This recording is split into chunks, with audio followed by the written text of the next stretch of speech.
All right, guys, it's 9:15.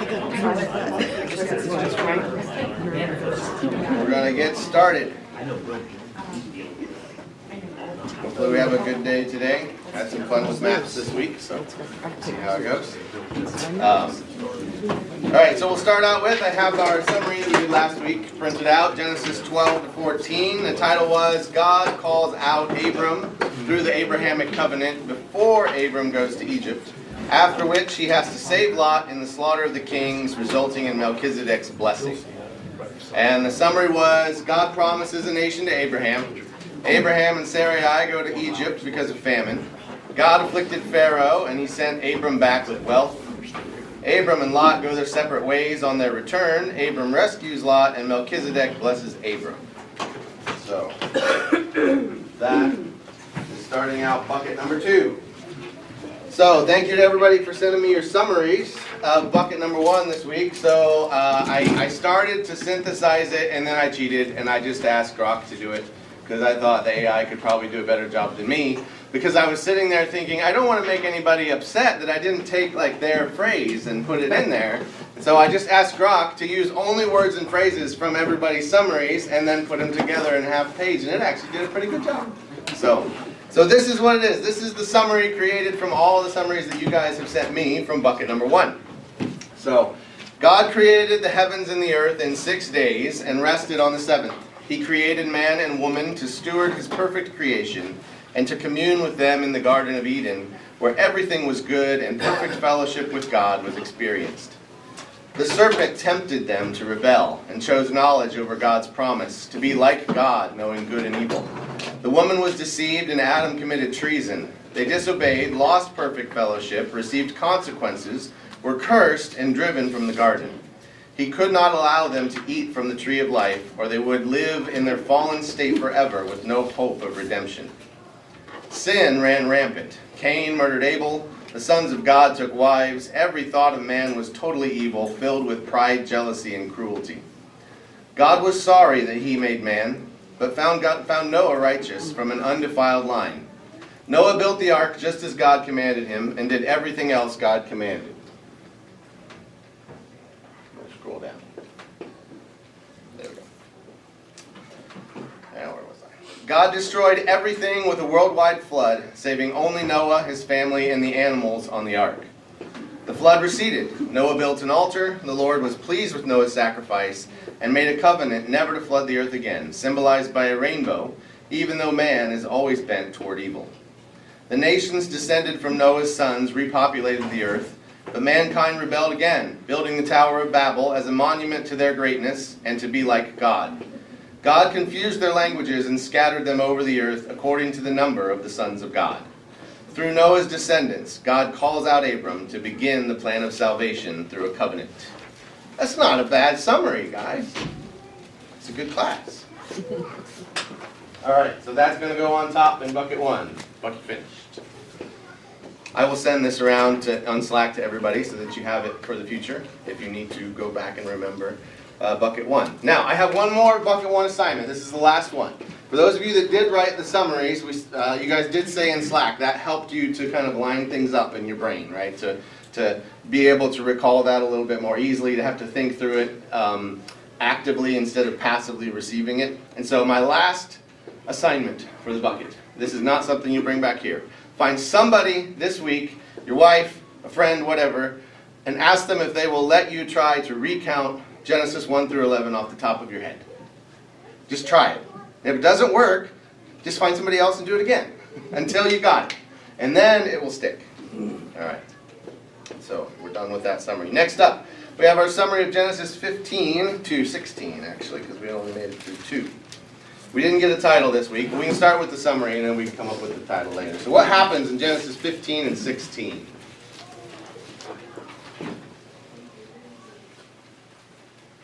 What's first? He makes his covenant with Abraham, or Abram. God Abram. Yes, I have to switch this week from Abram to Abraham now, so you guys keep me honest. What did she do? That won't be till next Alright, so what happens next? Or also? The covenant ceremony. That's right, very good.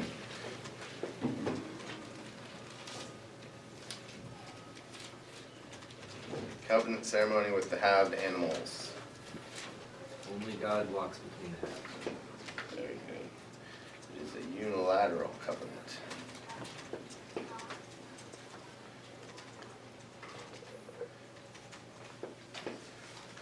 Okay. What else? God promised him an heir, son.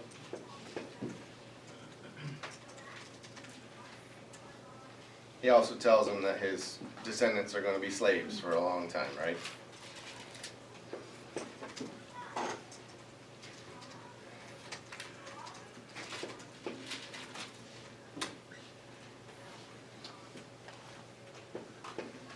Okay. Prophecy of the conquest after. Say that again. The prophecy of the conquest after the slavery. That's right. Prophecy. And at the end of the chapter, what happens? Into 16, last half. Hagar bore Ishmael. Yeah, we get Ishmael. Hagar runs away. God brings him back, right?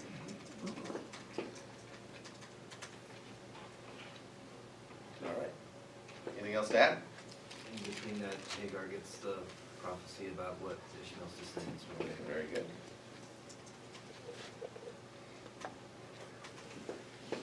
Is that prophesied? That's not prophesied, it's prophesied. I'll get that later.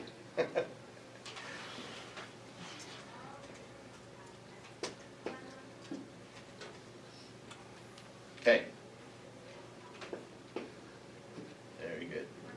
All right, there we go. Okay. I didn't start up Google Earth. Better do that.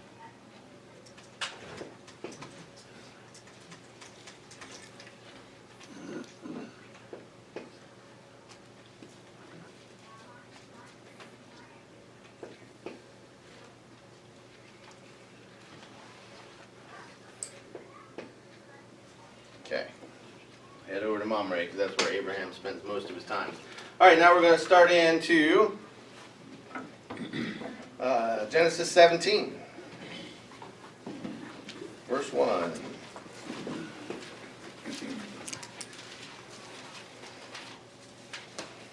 When Abram was 99 years old, you remember when God told him he was going to have a son? 75. It's been 24 years, halfway through. At 86, he has Ishmael. And now it's been another, 86 to 99, 13 years? A long time. Or 11 years, sorry.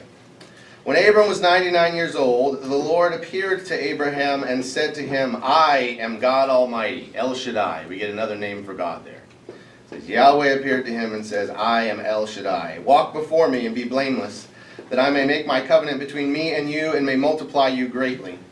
Then Abram fell on his face, and God said to him, Behold, my covenant is with you, and you shall be the father of a multitude of nations. No longer shall your name be called Abram, which means exalted father or high father, but your name shall be called Abraham, for I have made you the father of a multitude of nations, which is what Abraham means, father of a multitude.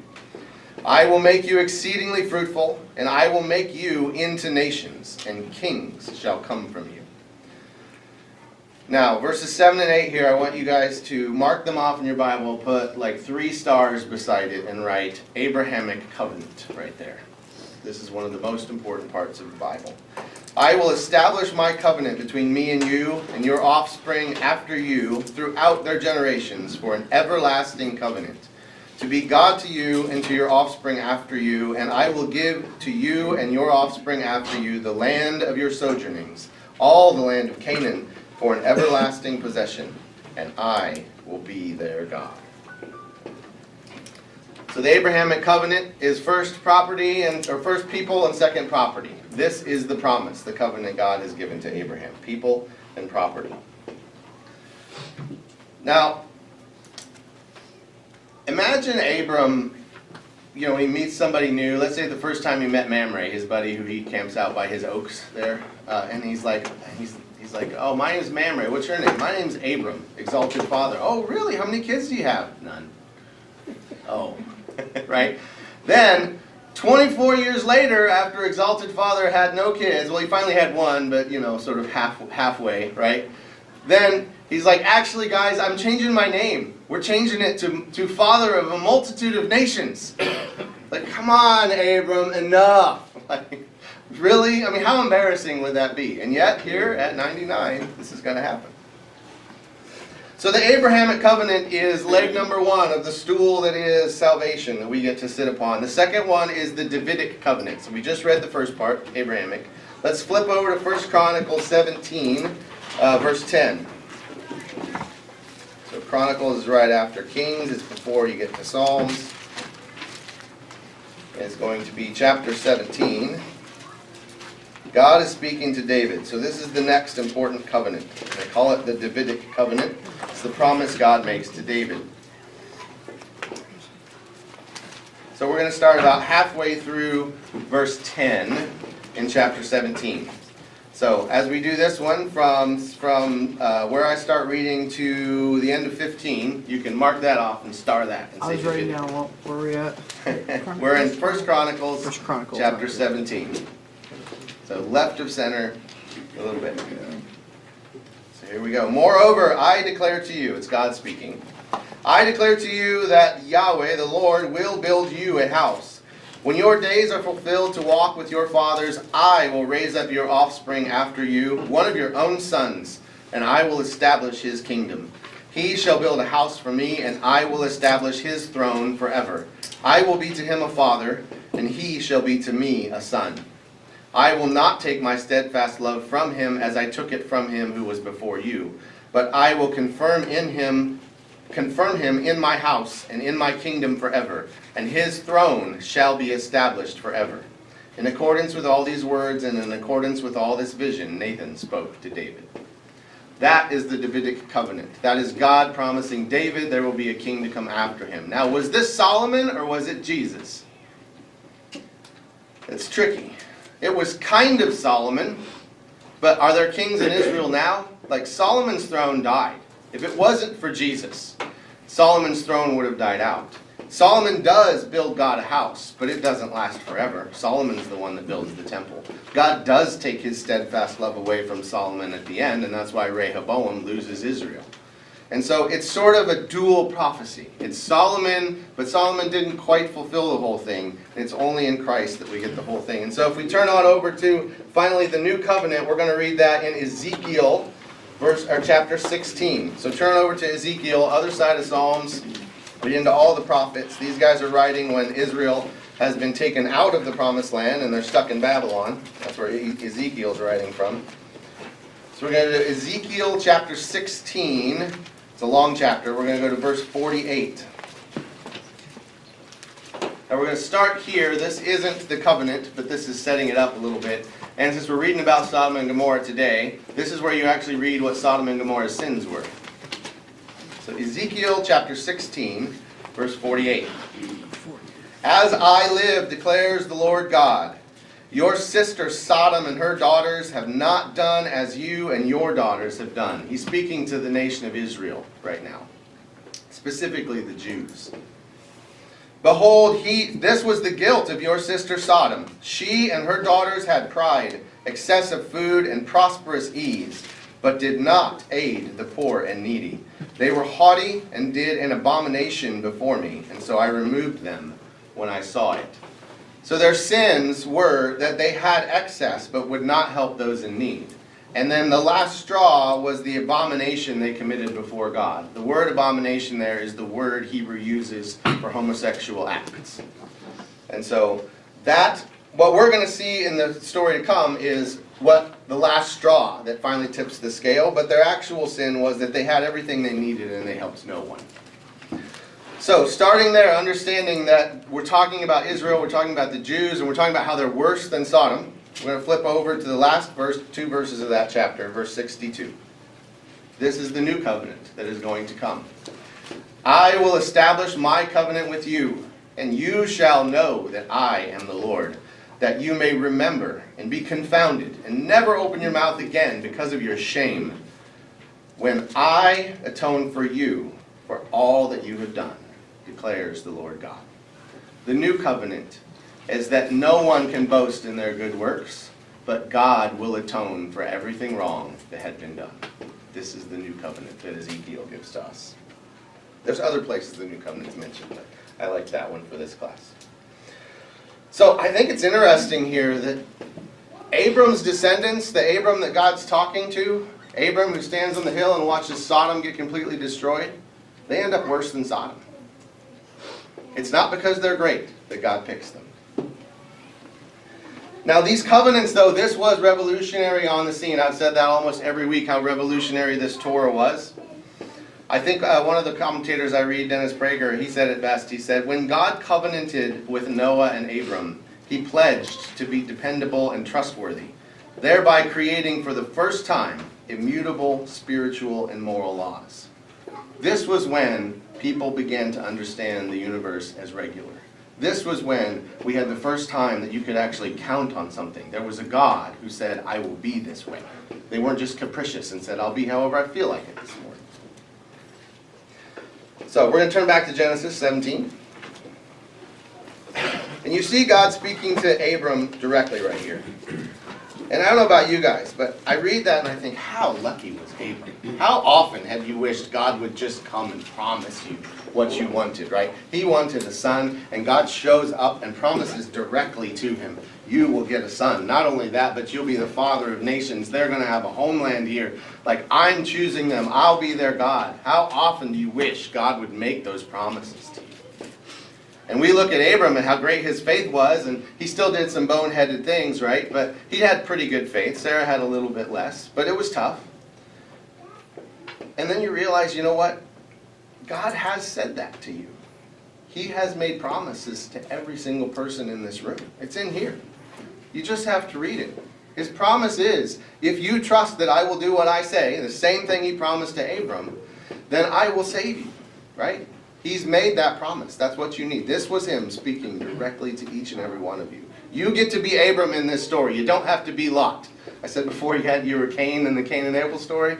You get to be Abram. God made you a promise. He didn't promise you prosperity.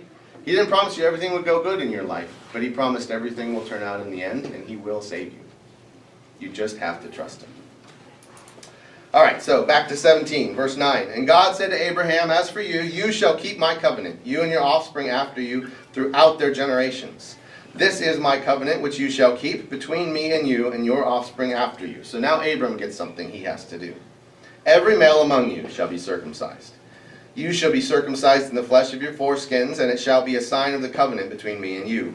He who is 8 days old among you shall be circumcised, every male throughout your generations, whether born in your house or bought with your money from any foreigner who is not of your offspring. Both he who is born in your house and he who is bought with your money shall surely be circumcised.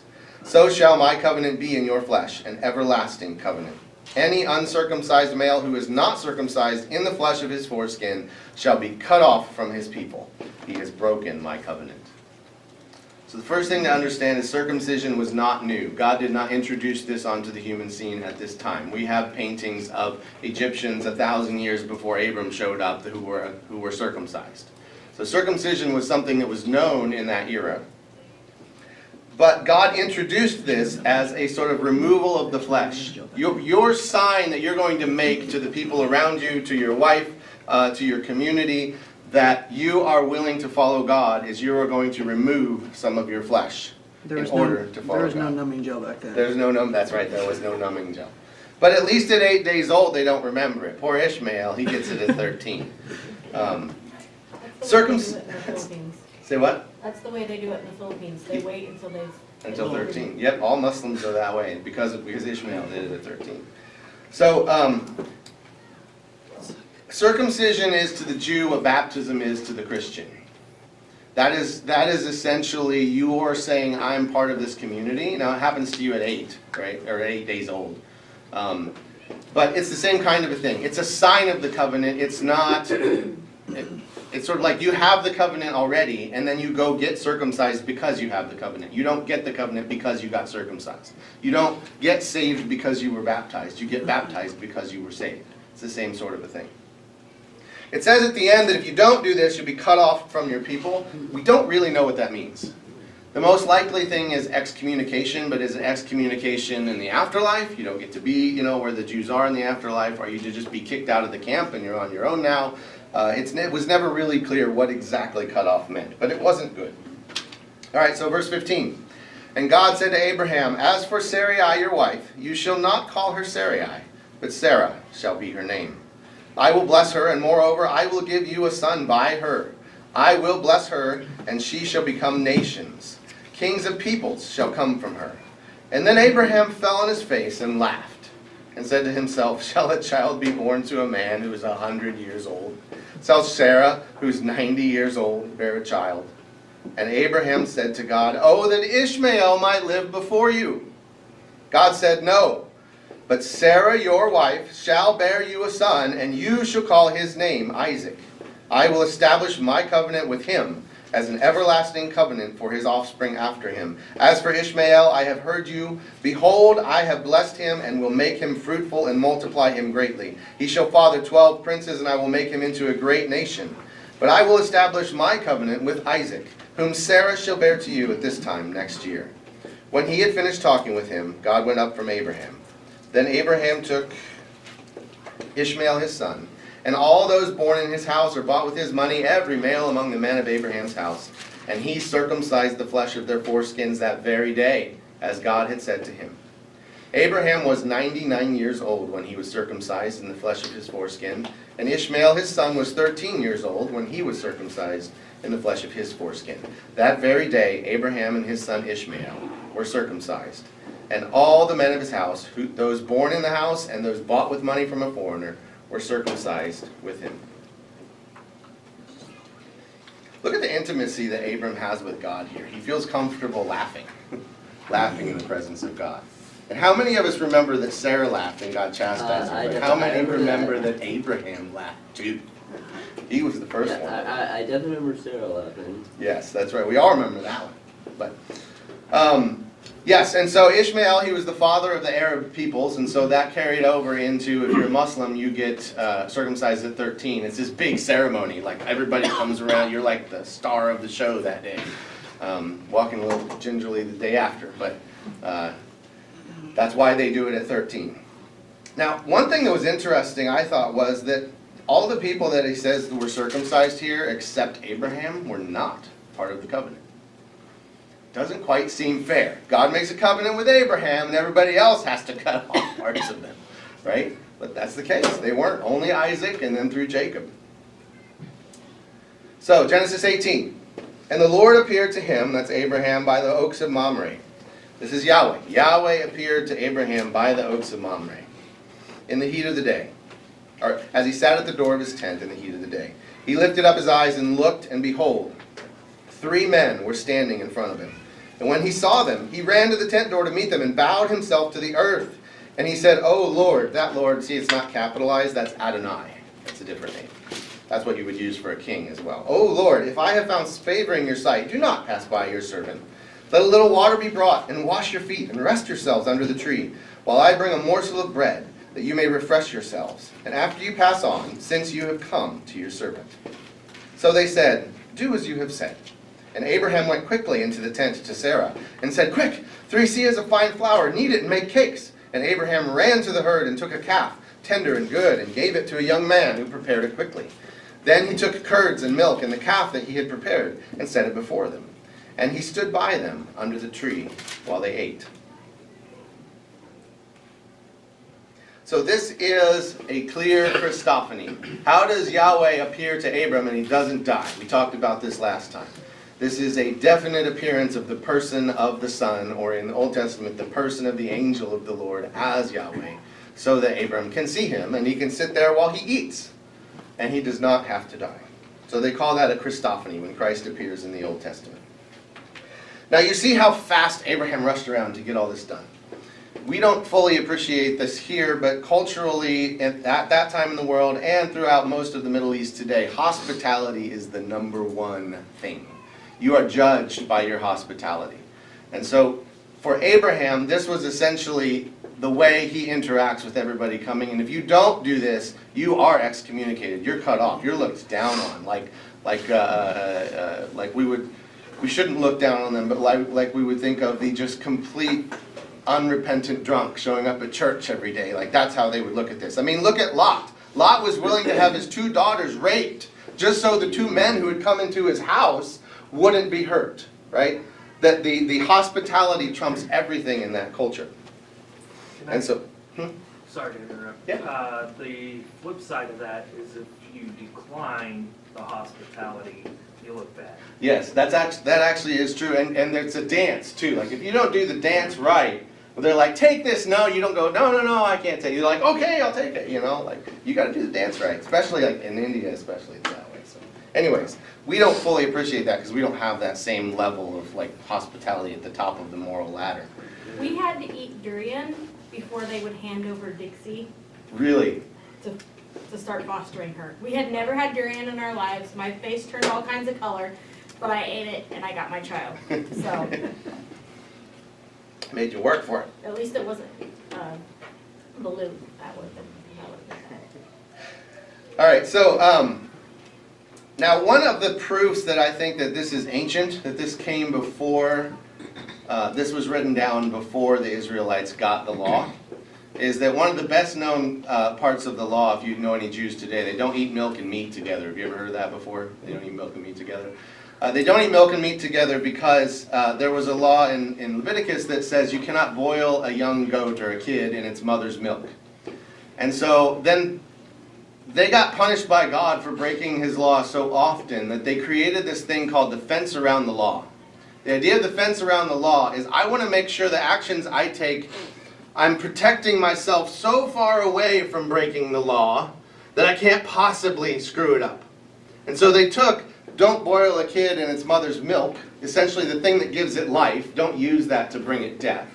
They took that and said, well, if I drink milk and I eat a goat sandwich at the same time, the milk and the meat will come together in my stomach and it would be like boiling it.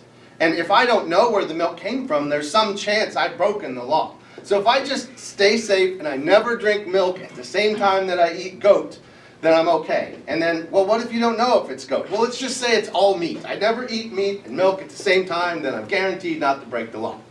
We'll get into that a lot in Leviticus, how that is just... No cheeseburgers in Israel. Yes, but you miss the complete point of the law in the first place when you do those kinds of things, right? You get so focused on the legalism that you miss the point of the law in the first place.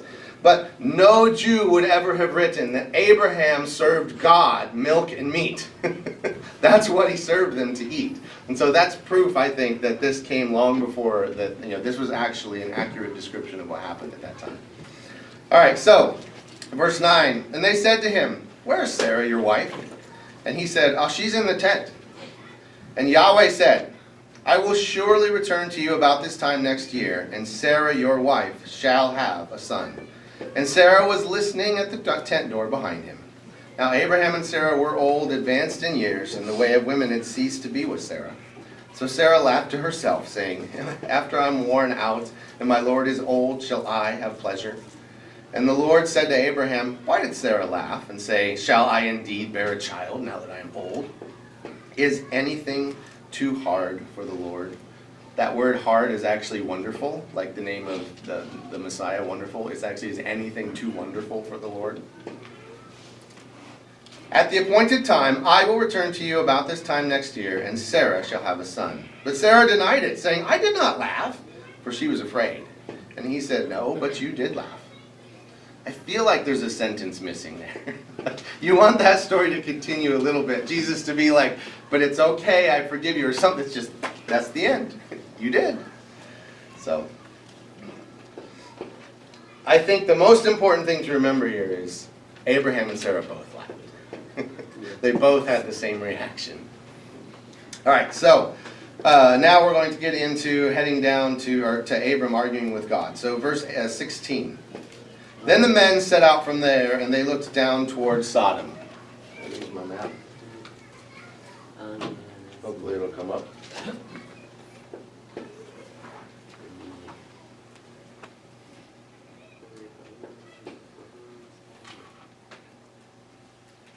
It's like, You can do it. Oh, I'm looking. All right, well, that's coming back up. Hopefully then we'll go on. Abram's at the Oaks of Mamre. They're headed southeast, essentially, toward the Dead Sea. If that doesn't come up, I'm going to be disappointed. There we go. All right. There's Mamre.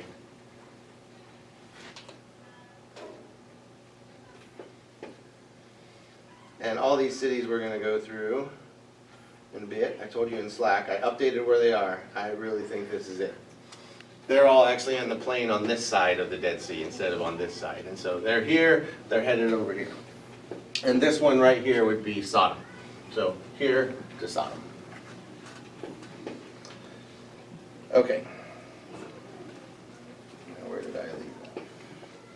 And Abraham went with them and set them on their way. And the Lord said, "Shall I hide from Abraham what I am about to do? Seeing that Abraham shall surely become a great and mighty nation, and all the nations of the earth shall be blessed in him.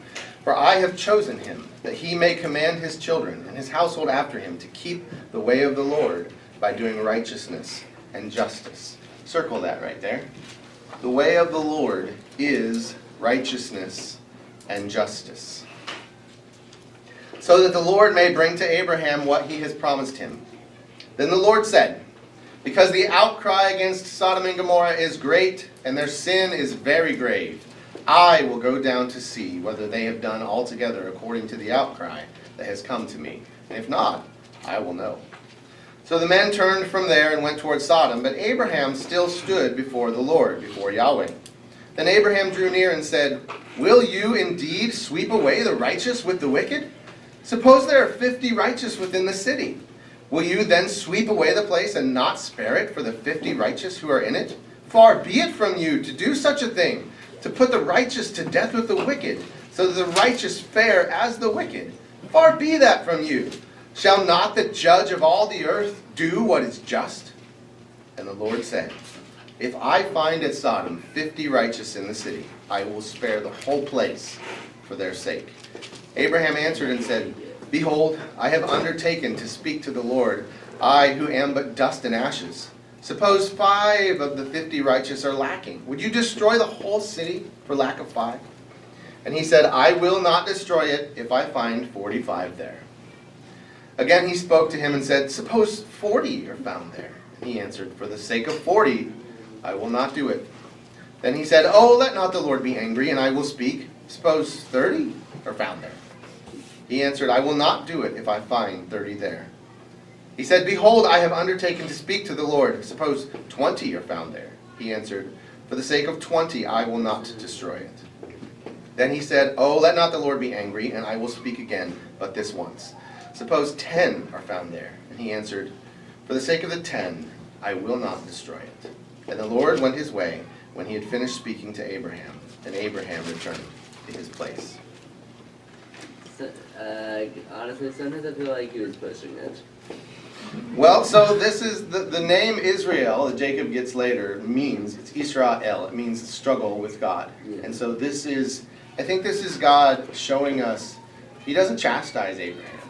He says, "I want you to argue with me for goodness," right? Goodness is what I want. I want you speaking to me to learn these things, right? I don't know how you'd have that kind of nerve if you're talking like. He did. Yeah, He did. that's true. I totally agree. So God tells Abram, essentially, Sodom gets one last chance. I've heard a lot. I'm going down to see it for myself to give them one last chance. Why did Abraham assume that God is just? We totally take that for granted today. There's no other instance prior to this of a man challenging a deity on moral grounds. Like, you have to do what's right. None of the other humans assumed that the other gods were just. They were all capricious. It's completely revolutionary not only for Abram to argue with God, but to argue on the basis of morality. And why is Abram arguing to save these people? None of them are his relatives except Lot. He doesn't know them. He's not related to them. He's arguing to save them solely on the basis of righteousness. You also don't see that elsewhere. What you do in other cultures is you save people because they're powerful or because they're related to you. That's why you save them, not because they're righteous. There's a good book on this if you want to kind of contrast the moral framework that was the worldview of the ancient world with how the things we take for granted today growing up in the Christian West. That's called Dominion by a guy named Tom Holland. You can see this a little bit if you watch, there's a show on Disney now, Percy Jackson and the Olympians. We watch this at home. It's a lot of fun. Any of these ancient Greek things. There's a new movie coming out by, what's his name, Nolan, that did Oppenheimer, and he's doing it on Homer's Odyssey. So it's called Odysseus. It's coming out. One thing you're going to find in that movie, I can guarantee. I seen a Odyssey movie. Yes, there have been others. One thing you're going to find in that movie, though, is that the moral framework of the overall movie will be the moral framework of the median 2025 voter. It will not be the moral framework that actually existed at that time where power is right, might is right. I mean, Homer celebrates the cunning warrior, the one that tricks his enemies, but Christianity elevates the merciful. The best Christian leaders are servants, and the best non-Christian leaders are the most powerful. It's very hard when we're in this worldview to change our mind over and understand how unique this was.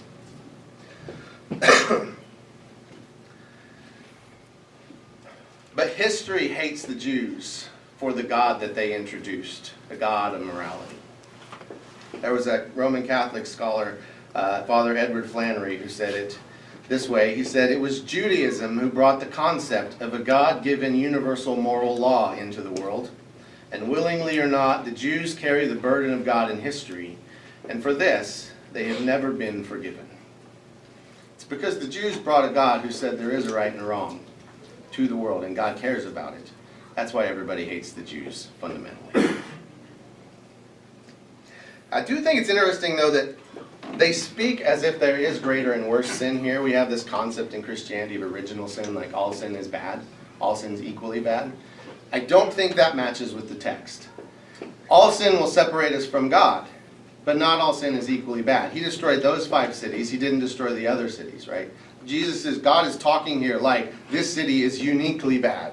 It's been bad more so than other cities that have been bad, right? So there is definitely some level here by which at some point God should just wipe you out. All right, so now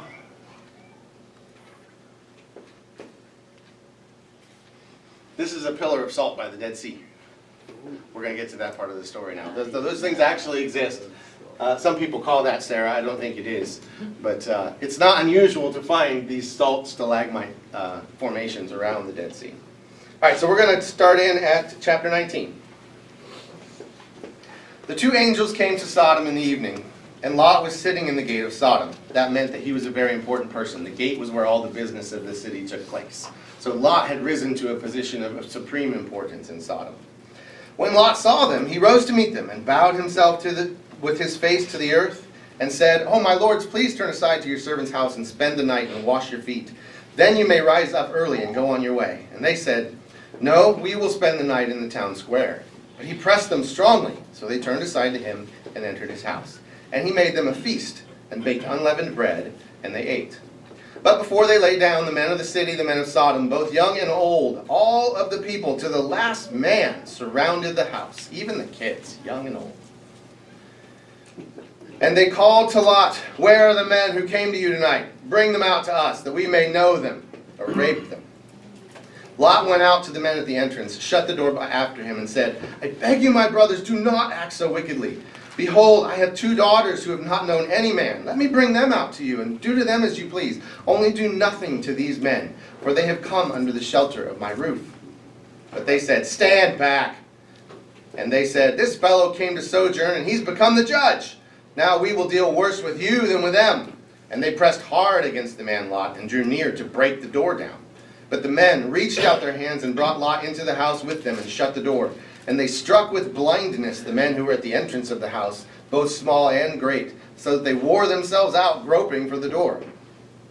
Then the men said to Lot, have you anyone else here, sons-in-law, daughters, sons, daughters, or anyone you have in the city? Bring them out of this place, for we are about to destroy this place, because the outcry against its people has become great before the Lord, and the Lord has sent us to destroy it. So Lot went out and said to his sons-in-law, who were to marry his daughters, up, get out of this place, for the Lord's about to destroy the city. But he seemed to his sons-in-law to just be jesting. As morning dawned, the angels urged Lot, saying, up, take your wife and your 2 daughters who are here, lest you be swept away in the punishment of the city. But he lingered. So the men seized him and his wife and his 2 daughters by the hand, the Lord being merciful to him, and they brought him out and set him outside the city. And they brought them out, and one said, escape for your life. Do not look back or stop anywhere in the valley. Escape to the hills, lest you be swept away. And Lot said to them, oh no, my lords. Behold, your servant has found favor in your sight, and you have shown me great kindness in saving my life. But I cannot escape to the hills, lest the disaster overtake me and I die. Behold, this city is near enough to flee to, and it is a little one. Let me escape there. Is it not a little one? And my life will be saved. He said to him, behold, I will grant you this favor also, that I will not overthrow the city of which you have spoken. Escape there quickly, for I can do nothing till you arrive there. Therefore the name of the city was called Zoar, which means little. The sun had risen on the earth when Lot came to Zoar. And then the Lord rained on Sodom and Gomorrah sulfur and fire from the Lord out of heaven. And he overthrew those cities, and all the valley and all the inhabitants of the cities and what grew on the ground. But Lot's wife behind him looked back, and she became a pillar of salt. Yep. And Abraham went early in the morning to the place where he had stood before the Lord. And he looked down toward Sodom and Gomorrah, and toward all the land of the valley. And he looked, and behold, the smoke of the land went up like the smoke of a furnace. And so it was that God destroyed the cities of the valley. God remembered Abraham and sent Lot out of the midst of the overthrow when he overthrew the cities in which Lot had lived. I think the most important part of this, yeah? Okay, 2 things. One, Lot is clearly not getting a Father of the Year mug, and 2, basically the angel said, get the heck out of there. Yes, and he's still dallied behind. So.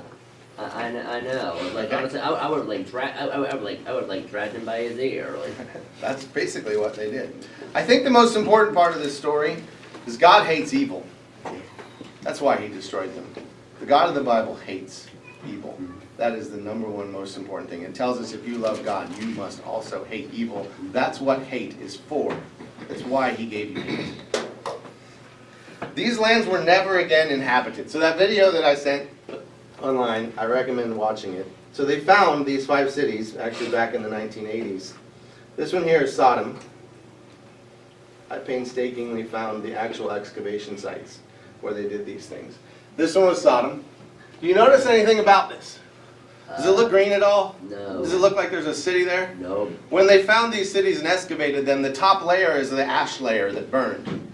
There were no other things ever built on top of it ever again. So this city ended in a massive fire. There's no weapons in the destruction. There's just tons of human bones and fire and ash, essentially. Everything burned. And that's all that's left there, and no other city ever got built there again. And Isaiah tells us none will ever be built there again. So that's the first one, Sodom. So the city was so evil that no location was ever built on ever again. All of them are that way. That's what I'm This one's Numera, right here. Looks brown, doesn't it? Nothing was ever built there either. The ash layer is the final layer.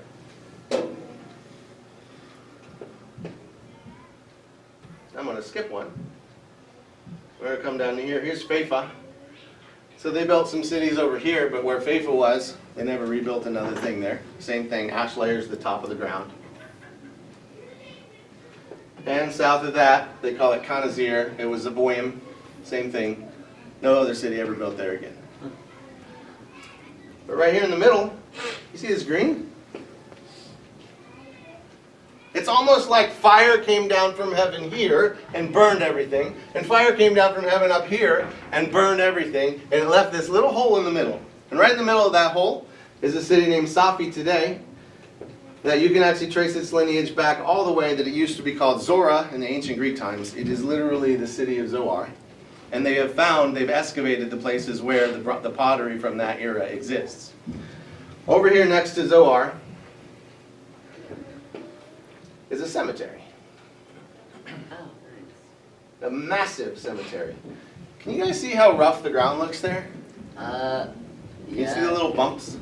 The reason it looks that way is that ancient cemeteries, all the locals over all the hundreds of years, they dig up the old bodies trying to find treasures to sell them on the antiquities market. So every old cemetery looks like this pockmarked ground. So there are cemeteries by all the other cities, but the remains of the cemeteries, they stopped being used the same time that the fire layer happened. There were no more people buried in those cemeteries. This cemetery had been used ever since. It continued to be used for hundreds of years afterward. So this is Zoar, in the middle of all the completely destroyed places that to this day still have never had another city built on them. Now Zoar has many layers of cities that have been built over the years. I just thought that was really interesting. All right, so let's wrap this up. Now Lot went up out of Zoar and lived in the hills with his 2 daughters, for he was afraid to live in Zoar.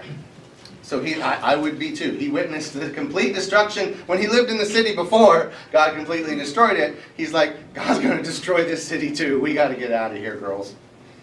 So he went up and lived in the hills with his 2 daughters, for he was afraid to live in Zoar. So he lived in a cave with his 2 daughters.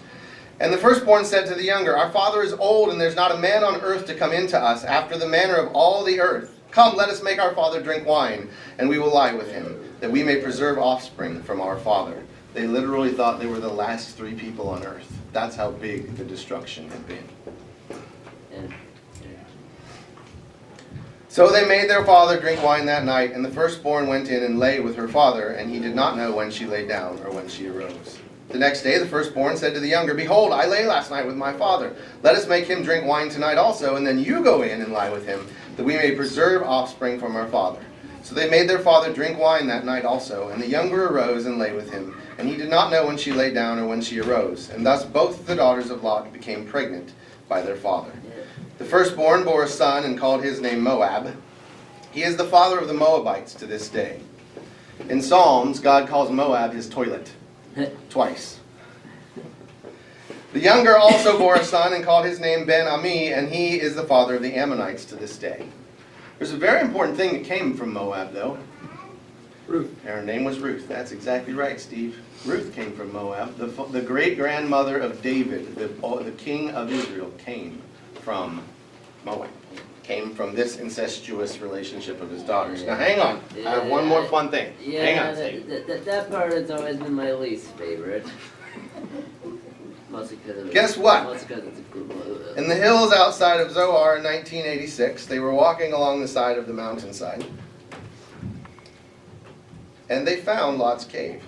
Oh. Oh, it's not in the right spot.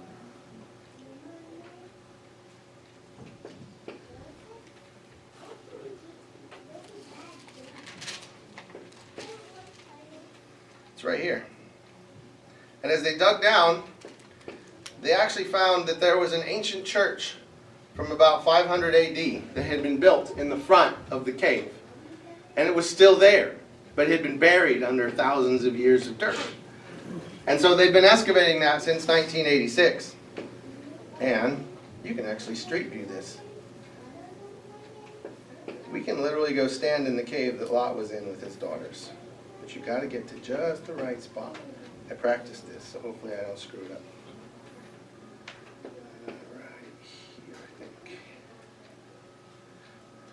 You can even draw a conclusion from the text there in verse 21, where maybe Zoar was even going to be destroyed, but he chose not to because Lot asked to go there. It says, he said to him, Behold, I grant you this favor also, that I will not overthrow the city of which you have spoken. So you might draw a conclusion that maybe it was all close by and that it was going to get destroyed too, but he granted him that favor that he could go live there because he didn't want to live in the hills. And then you get to verse 30 that he ends up in the hills. In the hills. He's like, yep. Could easily be destroyed then. So this is it. This is literally Lot's cave right here. That's where he and his daughters were living. There's the Bronze Age pottery from exactly the time period when Lot and his daughters would have been living there that they found as they've excavated down in this cave. And then there's a church there. Exit here. And you can see the church come out right here. Called him a saint, huh? Church of Saint Yeah, Lot. here we go. Church, yeah, it's called the Church of St. Lot. So that's what they saw looking out over the valley of Zoar from their cave all the time. But there actually is a church here, and you can go visit it and walk up and down. It's weird because when they did their street view, they had disconnected paths. So you can come stand here and actually see what they saw. And right here, this is the back wall of the church, and this was the wall they built in front of Lot's cave at that church. So I thought that was cool. That's the further confirmation that this is definitely Zoar. Lot's cave is right there overlooking only one place. And so that's definitely Zoar. All right. Let's see. To finish up here, I think there's just a couple interesting points. First of all, what goes around comes around. Lot offered his daughters to be raped by the men of Sodom, and in the end, his daughters rape him. And second, don't drink. Alcohol never results in anything good. So, anyways, that's the end of what we're going to cover today, guys. So, next week we're going to be doing Genesis. We're going to finally get to Isaac, Genesis 20, 21, and 22. We're going to see the sister trick again from Abraham and Sarah with Abimelech. Isaac's finally here, and then God's going to ask him to sacrifice Isaac.